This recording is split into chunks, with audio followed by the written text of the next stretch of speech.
Sesaat lagi Anda akan menyaksikan Digital Creative Leadership Forum in association with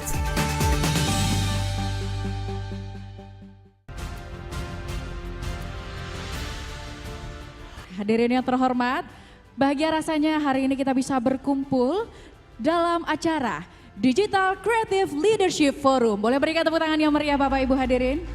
Dan senang sekali saya Cynthia Karani. Dan saya Alfian Raharjo akan memandu jalannya diskusi pada kesempatan hari ini. Namun Bapak Ibu hadirin, sebelum memulai sesi pertama, kita akan mendengarkan sambutan terlebih dahulu dari keynote speaker Menteri Komunikasi dan Informatika Republik Indonesia, Bapak Budi Aris Setiadi. Kami silakan.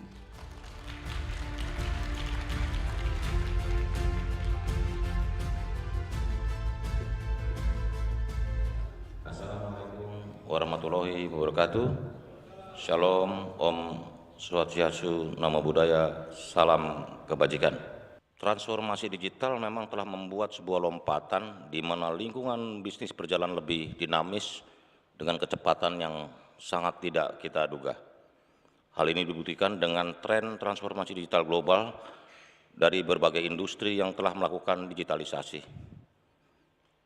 Contohnya mesti seperti retail yang telah melakukan peningkatan digitalisasi sebesar 51%. Telehealth di kesehatan nih sebesar 75%, akomodasi dan layanan makanan sebesar 47%, manufaktur sebesar 38% dan pertanian sebesar 35%. Pada tahun 2025, 75% pemimpin bisnis telah memproyeksikan akan memanfaatkan platform digital guna menyesuaikan rantai nilai perusahaan dengan pasar, industri, dan ekosistem digital yang lebih efisien dan lebih efektif. Guna menangkap peluang tersebut, kepemimpinan digital menjadi salah satu komponen utama yang dibutuhkan. Jadi semua serba digital. Jadi transformasi digital menuntut terciptanya strategi jangka panjang yang komprehensif yang melibatkan seluruh pemimpin untuk berinovasi dengan teknologi, baik di sektor bisnis maupun pemerintahan. Memiliki urgensi untuk mengadopsi kepemimpinan digital untuk mendorong inovasi dan perubahan yang cepat dan masif. Bapak Ibu Saudara sekalian, transformasi digital telah memberikan ruang yang besar untuk individu menjadi seorang pemimpin digital, khususnya pemimpin yang dapat menghasilkan inovasi-inovasi yang maju dan terkini. Seiring perkembangan teknologi, muncul posisi-posisi baru yang dapat diisi oleh para pemimpin-pemimpin digital. Keahlian-keahlian pemimpin yang ahli dalam analytical thinking dan creative thinking sangat dibutuhkan untuk saat ini dan masa yang akan datang untuk mengisi peran tersebut. Di sisi lain, terdapat beberapa tantangan. Yang pertama, di era digital menyebabkan disrupsi yang membuat keahlian-keahlian digital menjadi penting dan dibutuhkan. Untuk itu, para pemimpin di era digital harus melakukan upskilling terlebih dahulu, kemudian terdapat perubahan budaya kerja, dan ini yang penting, yang harus dipelajari di era digital yang berbeda dengan era konvensional, seperti adanya remote working dan pengambilan keputusan berbasis data. Dua prinsip krusial yang harus dimiliki pemimpin digital masa kini adalah kepemimpinan yang beradaptasi dan agility yang tinggi. Dan ada 3 langkah yang dapat diambil untuk mencapainya. Pertama, meningkatkan fleksibilitas dalam mengambil peran dan tanggung jawab dalam aspek teknologi dan di bidang strategis lainnya. Selanjutnya, kedua, pemimpin digital perlu bertransformasi model kepemimpinannya untuk menjadi lebih adaptif dan inovatif guna menjawab berbagai tantangan. Dan yang terakhir yang terpenting adalah mengimbangi keahlian teknis dengan pengambilan soft skill terkait komunikasi, problem solving, dan kolaborasi untuk mendorong produktivitas tim. Bapak Ibu hadirin sekalian, sejak tahun 2021, Kementerian Kominfo meluncurkan program Digital Leadership Academy atau DLA, sebuah program pelatihan digital bagi pemimpin-pemimpin Indonesia dari sektor publik maupun privat yang terus kita latih dan kita bina. Sejak diinisiasi, DLA telah menggandeng berbagai mitra khususnya universitas ternama dunia, yaitu University of Cambridge, Oxford Internet Institute, Imperial College London, Harvard Kennedy School, MIT, Cornell University, National University of Singapore, dan Tsinghua University. Berbagai pelatihan Digital Leadership Academy mengangkat tema yang relevan di era digital, mulai dari digitalisasi bisnis, keamanan siber, hingga tata kelola pemerintahan, di mana di tahun 2023 ini program Digital Leadership Academy dibagi dalam 3 skema. Yang pertama, Smart Digital Leader Indonesia Maju, dan yang kedua adalah Smart Digital Leader Province. Hingga hari ini sudah ada 1.112 peserta yang telah mengikuti berbagai program Digital Leadership Academy. Diharapkan dari top eksekutif pembuat kebijakan serta pelaku usaha mampu merumuskan kebijakan di mana menginisiasi inovasi digital dan mendorong peningkatan daya saing ekonomi digital Indonesia. Kita paham bahwa transformasi digital adalah keniscayaan di era dan di masa-masa yang akan datang. Dan hanya negara dan bangsa yang mempersiapkan diri sebaik-baiknya, maka dia akan bisa menjadi negara pemenang. Dan kita optimis transformasi digital di Indonesia akan berjalan dengan baik dan Indonesia akan menjadi negara maju. Mengutip laporan MIT, the ability to drive change is just as important as the ability to work with technology. Bahwa penguasaan teknologi harus diarahkan untuk menciptakan perubahan yang inovatif dan bermanfaat bagi masyarakat. Terima kasih. Wassalamualaikum warahmatullahi wabarakatuh. Shalom, Om Santi Santi Om, Namo Buddhaya.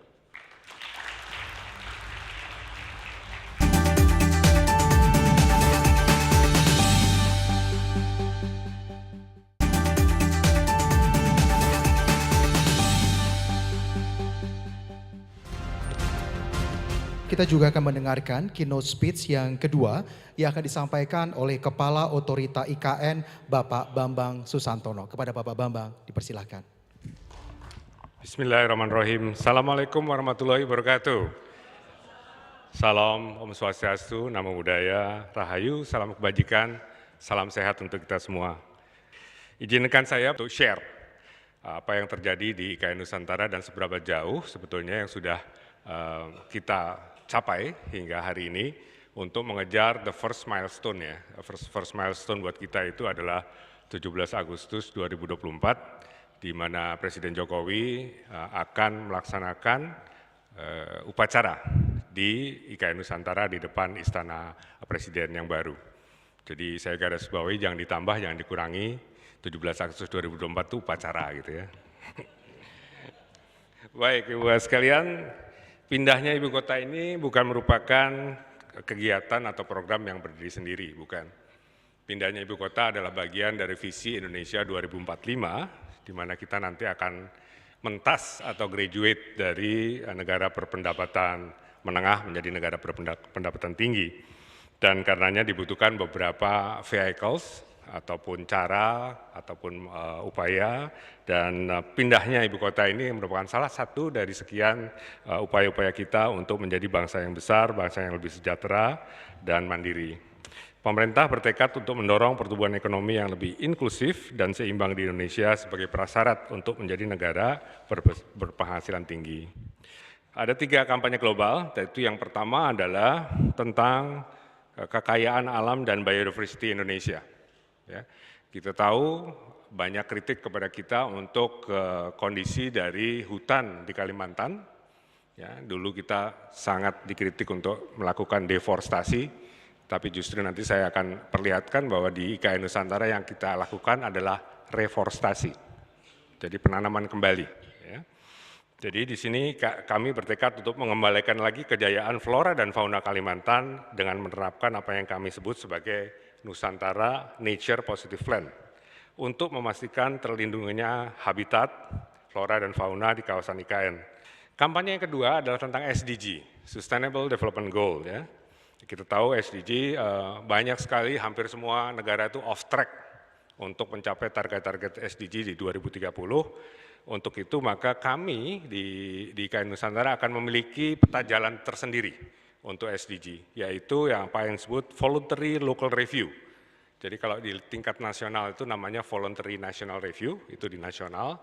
Kalau kami di tingkat lokal, di tingkat kota akan punya Voluntary Local Review. Dan kami mendapatkan support dari UNDP untuk melakukan ini semua.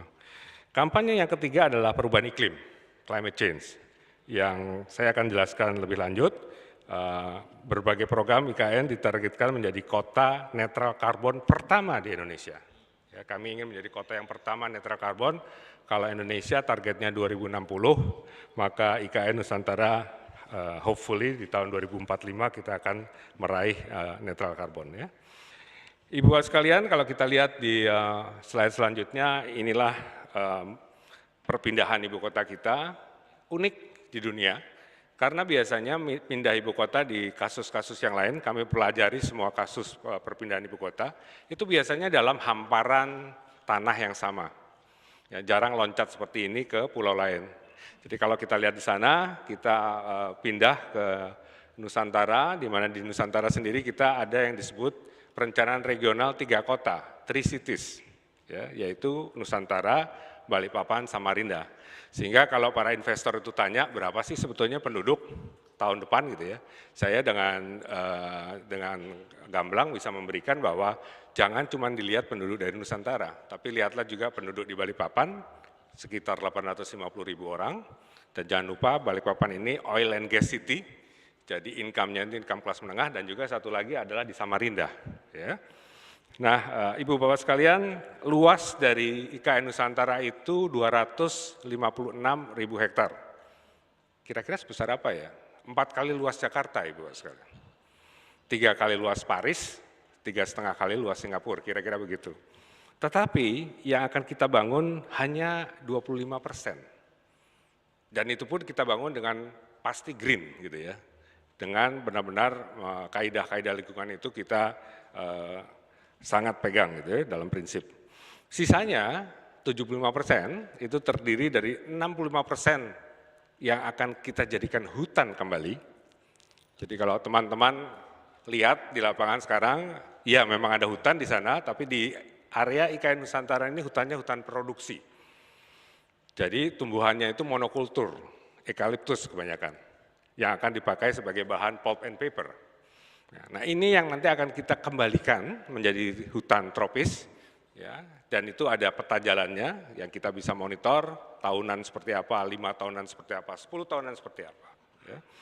Jadi tadi 65% akan jadi hutan kembali, tropical forest, ya, dan 10% nantinya akan jadi daerah hijau seperti food estate dan sebagainya. Jadi all in all, 75 adalah green, 25% yang akan kita bangun. 2024 tahun depan itu kira-kira seperti apa sih gitu ya. Nah, saya bisa membayangkan ada istana presiden di ujung sana, yang garis merah itu adalah namanya sumbu kebangsaan. Tapi kayak ini yang menarik di sumbu kebangsaan ini adalah ke selatan di sini berakhirnya di titik nol konservasi, di hutan bakau. Sekali lagi kita ingin menunjukkan bahwa IKN Nusantara ini adalah harmoni antara people, nature, and culture. Masyarakatnya, alamnya, nature, dan culture-nya, kultur gitu ya. Nah, lanjut. Nah ini Ibu sekalian, saya ingin menggarisbawahi ini karena banyak yang bertanya bagaimana posisi dari IKN Nusantara untuk climate change.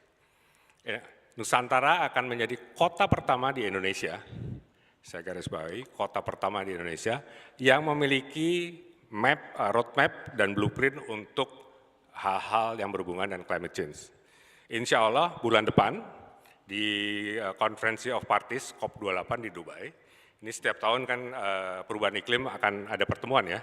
Dan tahun lalu di Mesir kami sudah mencanangkan bahwa pada waktu itu kita mulai satu studi, nanti di COP28 ini di Desember, saya sudah punya tanggalnya, tanggal 5, insya Allah dengan doa ibu sekalian, Nusantara akan menjadi kota pertama di Indonesia yang akan meluncurkan locally determined contribution. gitu. Ya. Pemindahan ibu kota, apalagi ibu kota, butuh paling tidak 15-20 tahun sampai maturity istilahnya, sampai ekosistem itu nanti benar-benar dinamis. Ya. Gitu. Jadi kalau kita lihat di sini ada beberapa hal yang menarik. Di situ ada public transportnya autonomous, driverless. Ini butuh dukungan Pak Menteri untuk paling tidak 5G atau di atasnya gitu ya. Ini mobilnya nanti akan bergerak sendiri tanpa sopir, dan uniknya lagi yang kita inginkan adalah rutenya pun nggak tetap. Jadi rutenya nanti misalnya saya ingin dari A to B, Pak Menteri ingin dari X to Z, Mbak Titin mau dari R to S. Itu semua akan masuk ke apps dan kemudian akan pakai AI, Artificial Intelligence, untuk membuat optimalisasi dari rute. Jadi nggak ada bis yang bergerak yang sia-sia gitu ya. Semuanya akan ada demand-nya dan itu akan menjadi satu rute yang dinamis per jamnya atau per setengah jamnya. Itu yang kita harapkan. Jadi kota ini memang benar-benar didesain akan menjadi desain kota pintar, Ibu Bapak sekalian, di mana ada 6 domain paling tidak untuk tata kelola smart city-nya, yaitu governance, transportasi, sumber daya alam dan energi, industri dan gaya hidup, leisure, serta built environment-nya. Ya. Keenam domain tersebut dikendalikan oleh infrastruktur aktif berupa pusat komando dan kendali data yang didukung oleh jaringan kabel fiber optik dan BTS paling tidak 5G, dan infrastruktur sebagai infrastruktur pasif saat ini antara lain telah dibangun multi-utility tunnels di bawah tanah yang menghubungkan seluruh fitur tersebut. Contoh lain adalah aspek sumber daya alam. Teknologi di sini akan dimanfaatkan untuk mendukung efisiensi penggunaan sumber daya dan memastikan keberlanjutan alam seperti smart grid, smart water and waste management, dan carbon stock monitoring. Berbagai fitur di IKN ini didesain agar memenuhi kaidah-kaidah lingkungan regeneratif dan berbasis ekonomi sirkular. Hal ini pada gilirannya akan berdampak positif pada lingkungan. Nah, itu dari sisi fisik. Yang non-fisik gimana? Pertanyaannya selalu begitu. Jadi ada beberapa saudara-saudara kita yang sudah hidup di sana. Ini mereka kita lakukan berbagai macam cara untuk mereka upskilling dan reskilling istilahnya, untuk hal-hal yang berhubungan dengan digital literacy, yang berhubungan dengan financial literacy dan sebagainya ya. Jadi ada ibu-ibu misalnya yang jadi barista, atau mereka yang akan bergerak di bidang kue-kue atau sebagai bakery, ataupun mungkin juga hal-hal lain yang berhubungan dengan laundry dan sebagainya. Jadi kita training mereka supaya mereka juga bisa mandiri dan menjadi bagian yang tidak terpisahkan dari pembangunan di IKN tersebut. Ibu Bapak sekalian, kami ingin agar IKN Nusantara ini tidak hanya menjadi kota yang layak huni dengan fitur-fitur smart, fitur-fitur green, fitur-fitur inklusif, karena kita juga untuk semua kalangan ya, dan resilient, tapi juga kita inginkan agar tidak hanya livable tapi juga lovable. Jadi kalau kita di sana, kalau foto itu selalu lambangnya begini, karena ini lovable city buat kita gitu ya. Billahi taufiq wal hidayah. Assalamualaikum warahmatullahi wabarakatuh.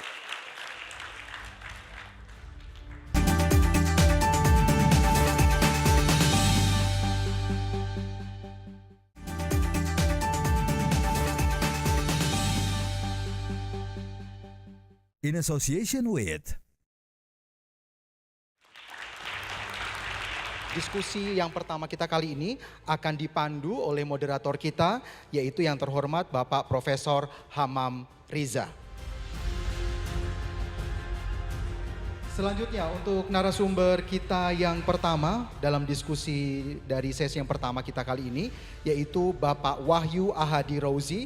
Beliau adalah Executive Vice President Sistem Teknologi dan Informasi PLN.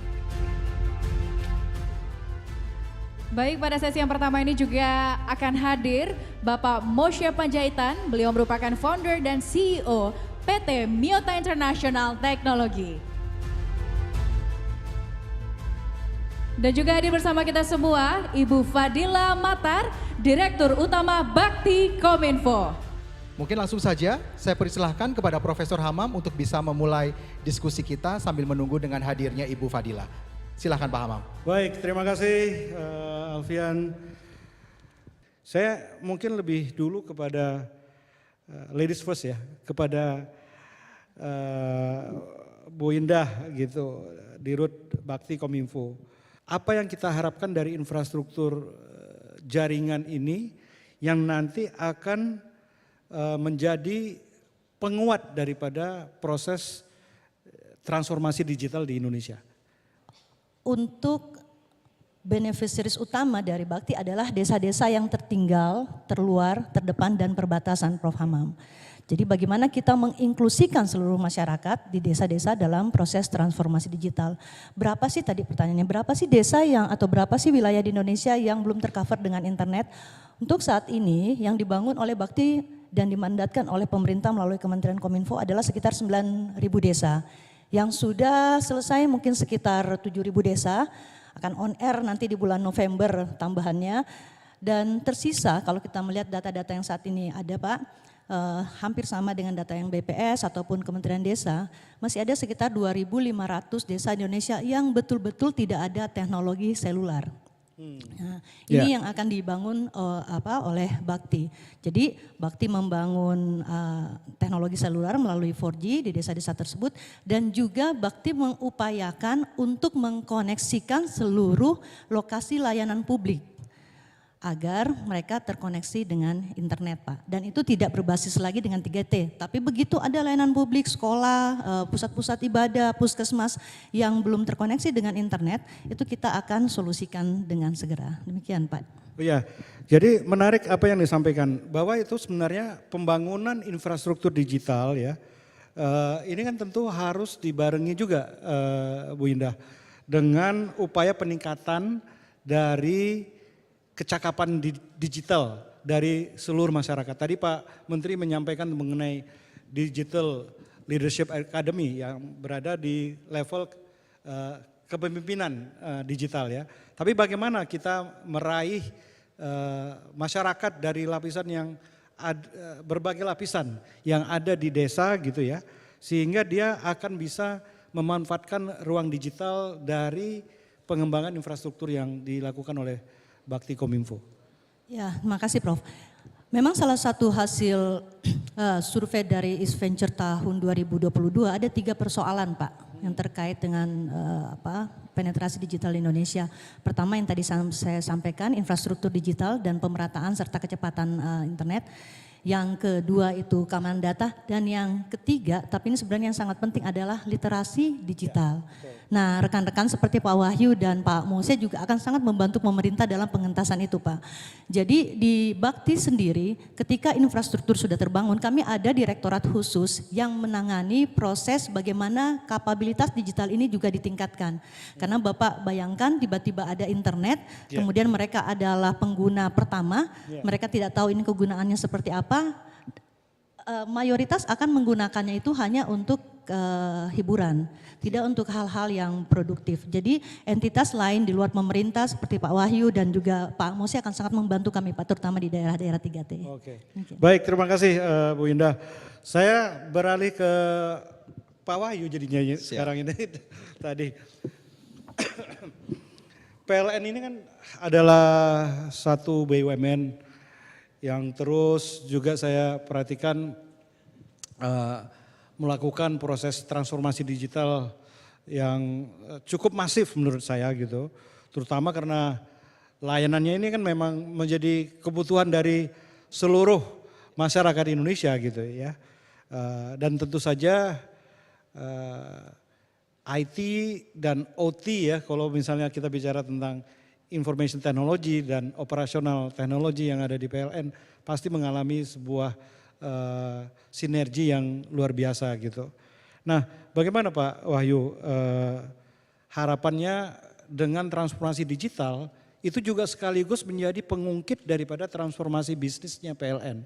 Apalagi kita menuju sebuah negara yang nanti akan mencapai net zero emission ya Pak. Ya, mungkin Pak Wahyu bisa entertain kita dengan PLN saat ini mencatat sejarah yang luar biasa Pak, terutama dalam hal peningkatan performance dari sisi pendapatan PLN.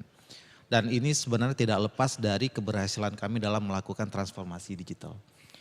Transformasi digital ini kita mulai dari tahun 2021 ya. Dan ini kita namakan sebagai transformasi digital jilid 1 dalam hal membangun fondasi terkuat dalam hal digitalisasi. Jadi dalam hal kita melakukan transformasi tersebut, kita punya 29 breakthrough dan 21 diantaranya itu tentunya arahnya semuanya ke arah digitalisasi.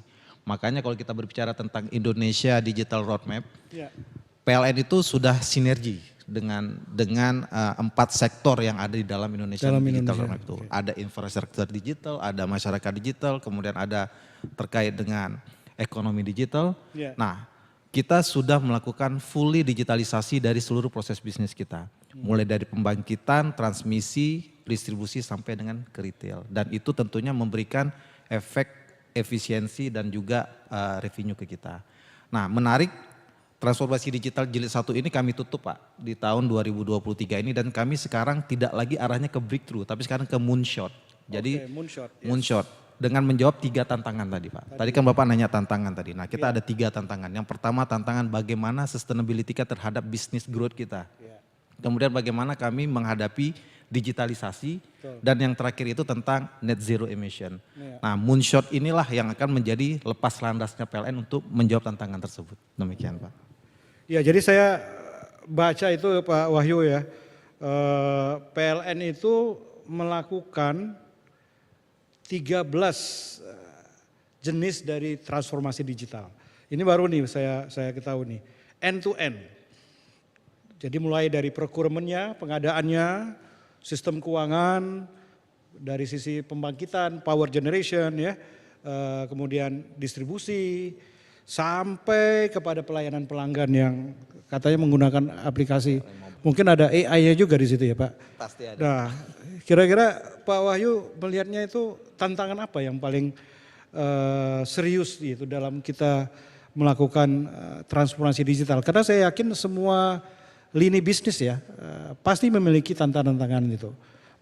Nah, ini mungkin saya minta insight-nya dari Pak Wahyu. Oke, baik, benar sekali Pak. Apa yang kami lakukan itu bagaimana kami melakukan perubahan secara masif dari proses bisnis kita, melakukan digitalisasi bukan hanya dari sektor-sektor yang sifatnya internal, tetapi termasuk juga ke dalam pelayanan. Makanya dari digitalisasi pembangkitan saja kami itu bisa melakukan efisiensi itu lebih daripada 1 triliun Pak. Dari sisi procurement kami melakukan efisiensi digitalisasi itu lebih ke 2 triliun.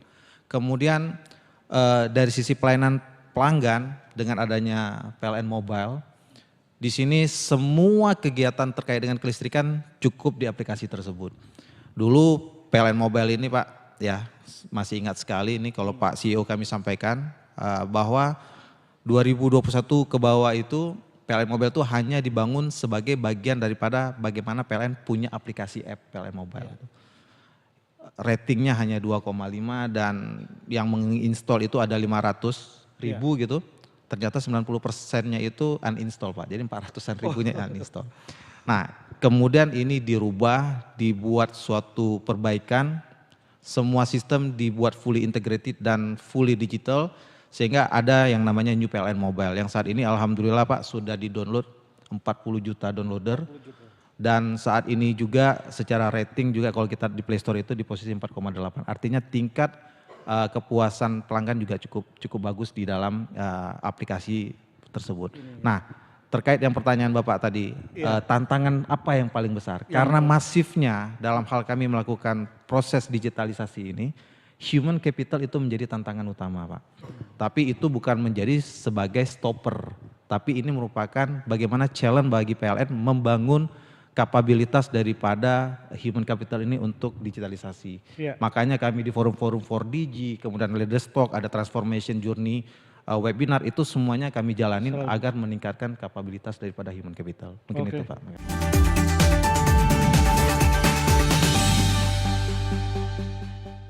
In association with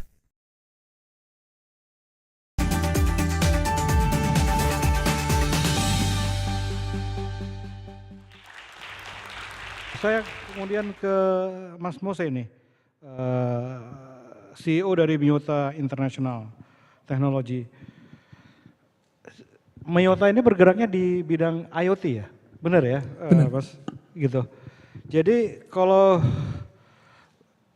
kita lihat bahwa ya pastilah teknologi seperti apa yang dikerjakan oleh Miyota ini akan menjadi bagian daripada upaya kita untuk melakukan transformasi digital. Nah, bagaimana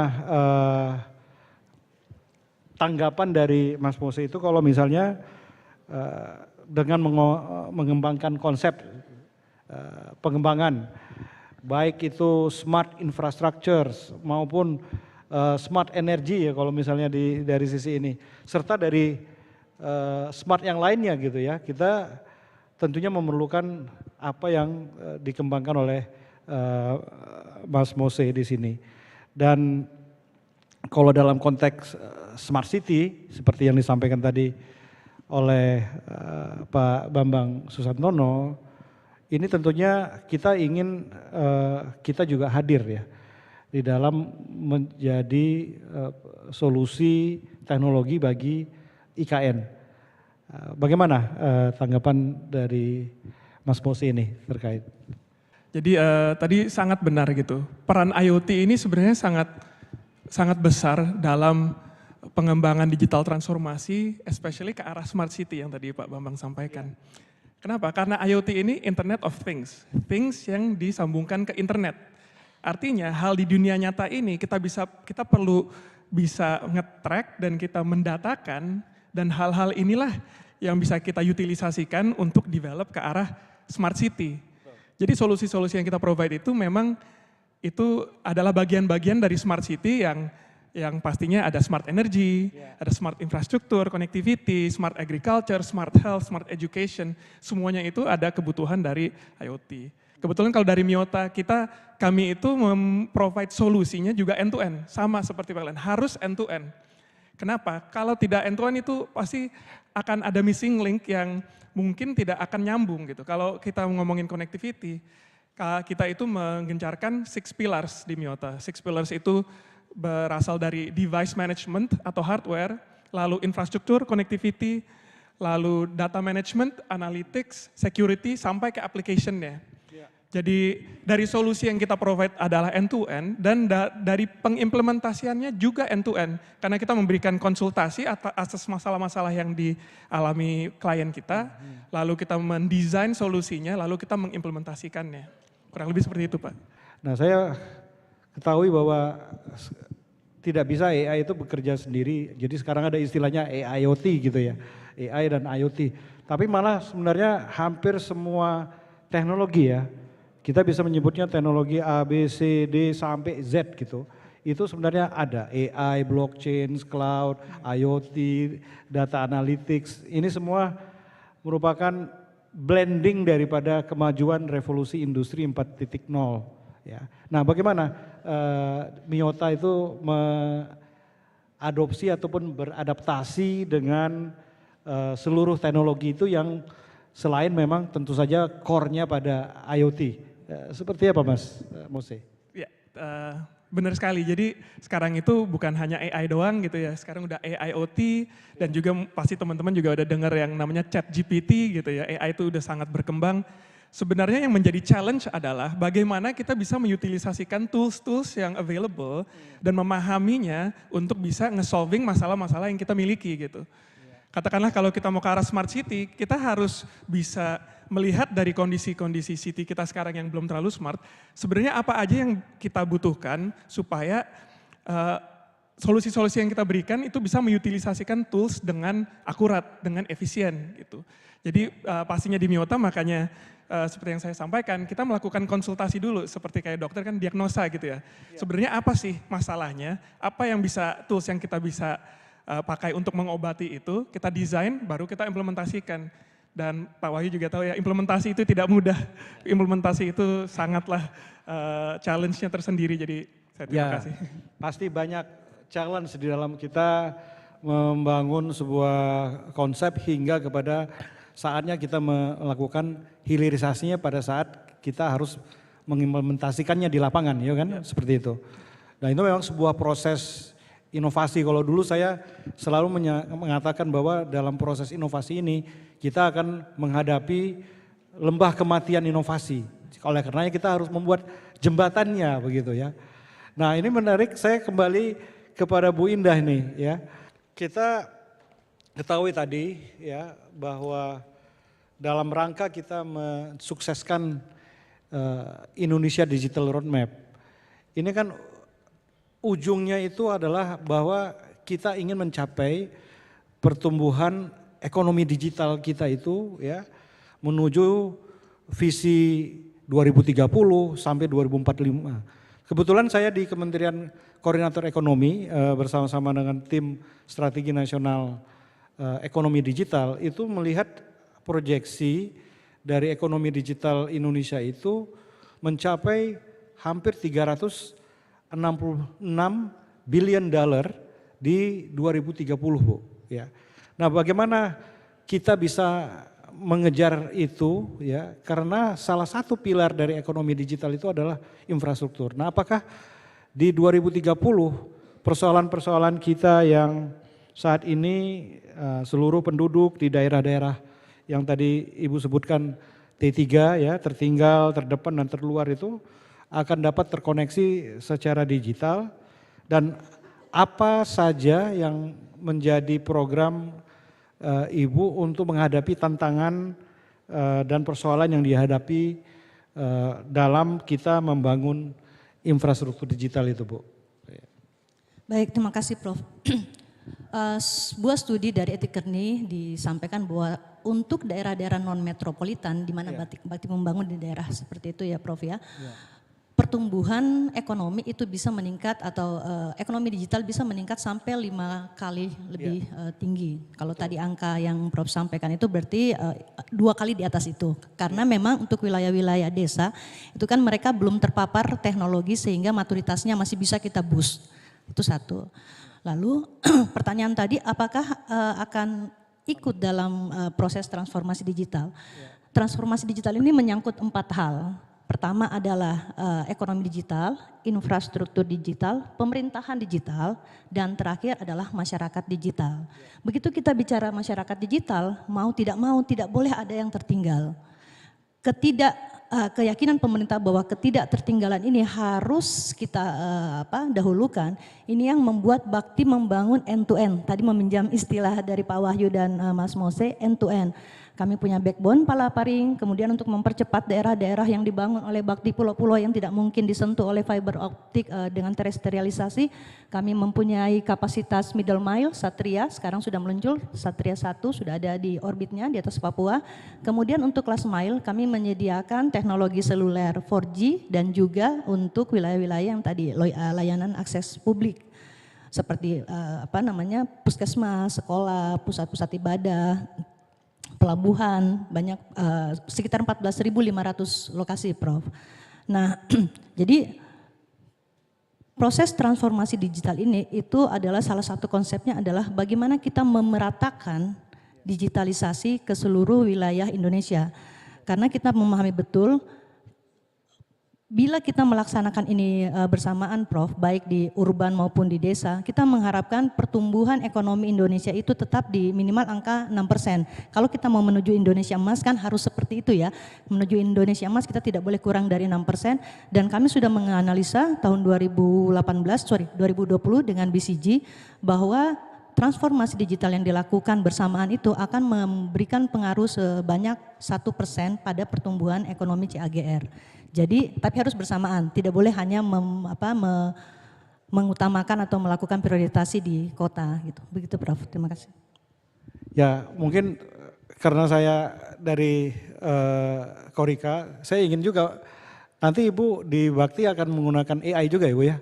Di dalam betul, karena kayak maintenance ya, untuk jaringan kita predictive maintenance itu kita kalau tidak pakai AI kita akan kesulitan. Kita harus menunggu ada trouble ticket dulu, orang mengeluh baru kita datang, atau yang paling sulit adalah ketika wilayah-wilayah kami ini kan wilayah-wilayah yang tertinggal terjauh, itu costingnya sangat besar untuk maintenance. Dengan adanya AI kami diikutkan ya Prof ya, untuk tata kelolanya itu akan sangat mengefisienkan proses bisnis kami. Mantap, wah terima kasih Bu. Kita berikan aplaus kepada Bu Indah, jawabannya sangat strategis.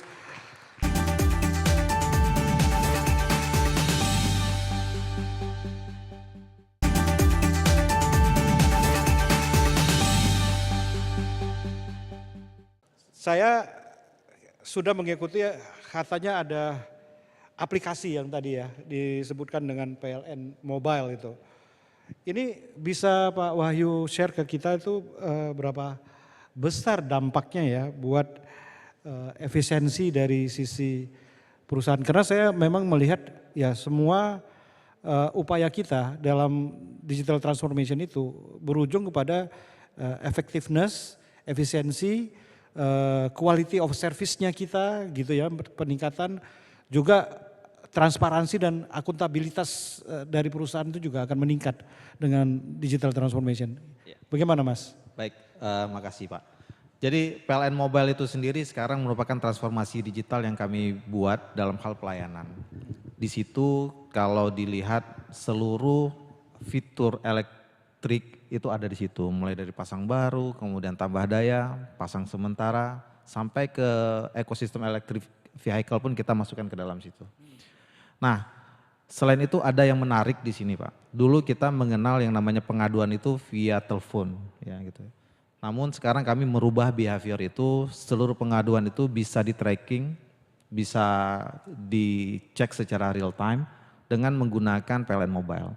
Pengaduan itu hari ini masuk gitu kan, kita tidak perlu mendispatch. Kalau dulu ada sistemnya dispatcher sehingga akan terjadi pemborosan waktu di situ. Nah, dia akan mendispatch berdasarkan geolocation dengan melakukan geofencing.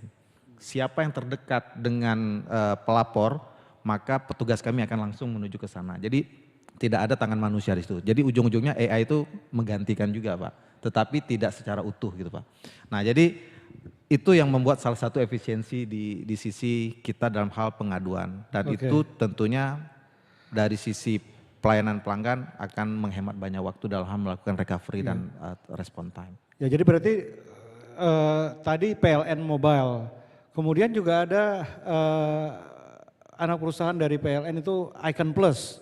Ya, Icon Plus ini sudah tercatat berkolaborasi dengan berbagai entitas global ya, dan tentunya di tengah gempuran dari AI mungkin bisa dijelaskan perannya dalam peningkatan kapasitas digital pada layanan perusahaan induknya yaitu PLN gitu. Ya, pengembangan teknologi digital yang ada di PLN sendiri tidak terlepas dari peran dari Icon Plus. Jadi Icon Plus ini memang perusahaan kami yang memang bergerak di bidang ICT. Dan tentunya dukungan dari ICT yang ada di Icon Plus inilah yang mengembangkan PLN Mobile untuk sedemikian rupa canggih gitu Pak. Dan selain itu juga Icon Plus ini bukan hanya bergerak pada internal PLN. Kami ada yang namanya Beyond KWH yang merupakan salah satu advantage dari penggunaan PLN Mobile. Kita bisa menggunakan PLTS rooftop Pak, dan kemudian kita juga ada yang sifatnya electrical vehicle yang ada di marketplace-nya PLN Mobile.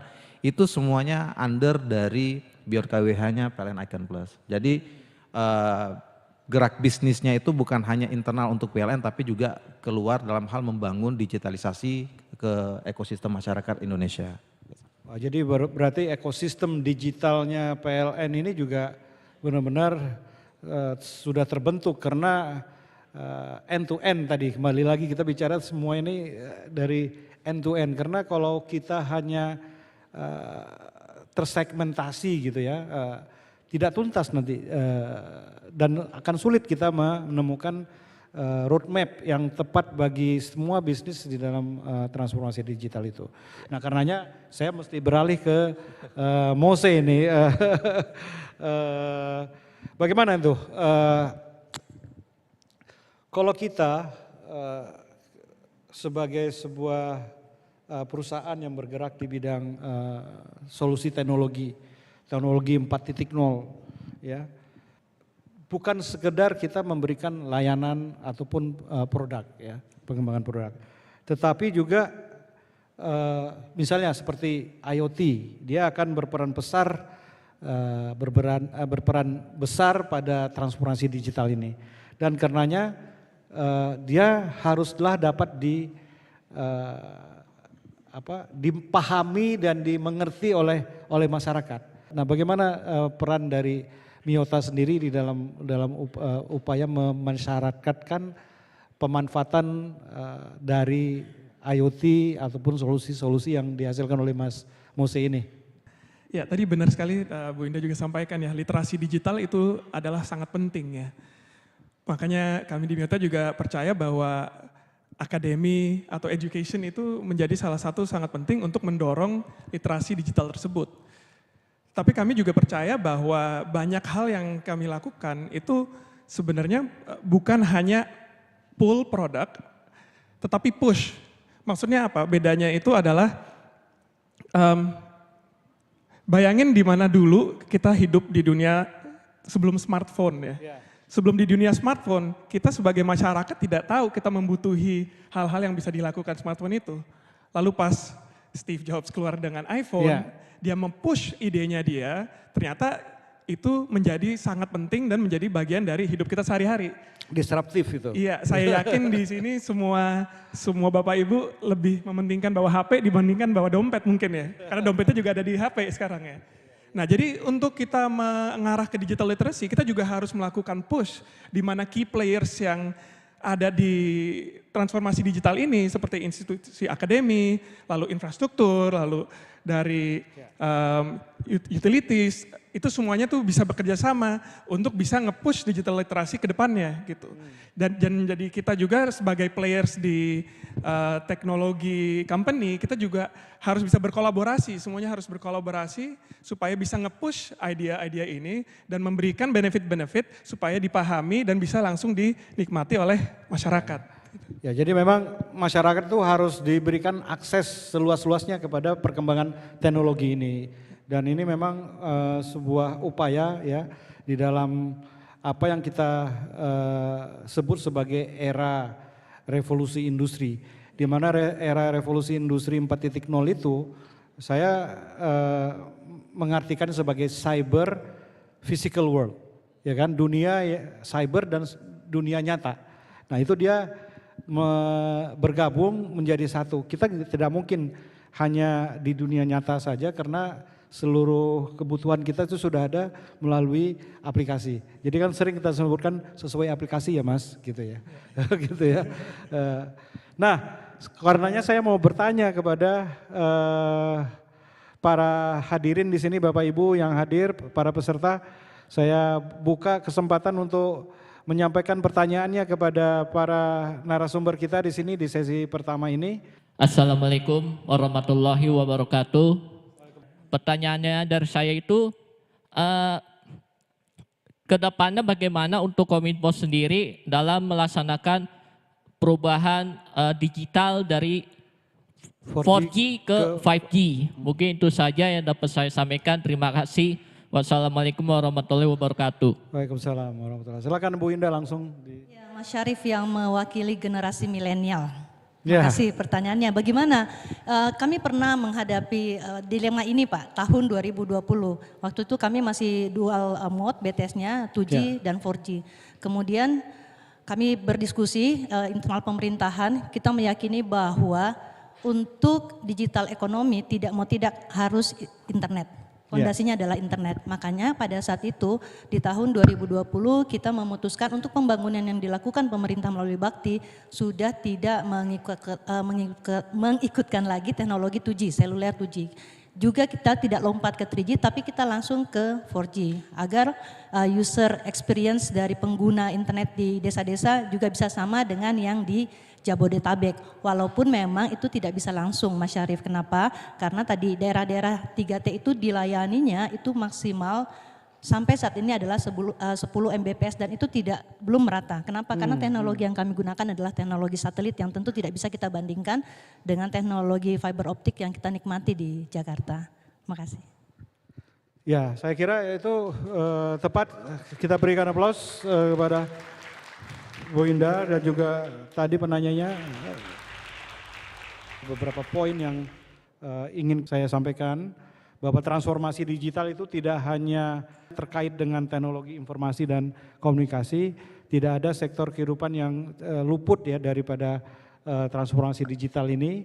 Dan kalau kita bicara tentang Indonesia Digital Roadmap, seluruh sektor yang mempengaruhi hajat hidup orang banyak itu memang mengalami proses transformasi. Malah sebagian sektor itu ada yang mendapatkan disruptif teknologi ya untuk berubah. Nah, tetapi apakah ini harus juga mengubah kultur dan attitude kita? Ya tentu saja ya. Kita memang pasti akan mengalami perubahan di dalam budaya dan attitude, tetapi kita yakin ya dengan melalui proses yang tepat tadi, literasi digital dengan peningkatan kapasitas, capacity building, maka langkah-langkah konkret yang dilakukan oleh kita semua di Bakti, di PLN dan di Myota ini dapat berjalan hingga memperlancar ya jalan menuju transformasi digital tersebut. Dan kita yakin ya bahwa seluruh stakeholder, multi stakeholder di sini adalah bergerak bersama-sama menuju Indonesia 2045 melalui proses transformasi digital. Saya kira demikian yang dapat kita sampaikan di dalam sesi Indonesia Digital Roadmap. Terima kasih untuk seluruh para narasumber dan terima kasih kepada Bapak Ibu yang telah hadir dan meramaikan acara Kreatif Digital. Terima kasih. Wassalamualaikum warahmatullahi wabarakatuh.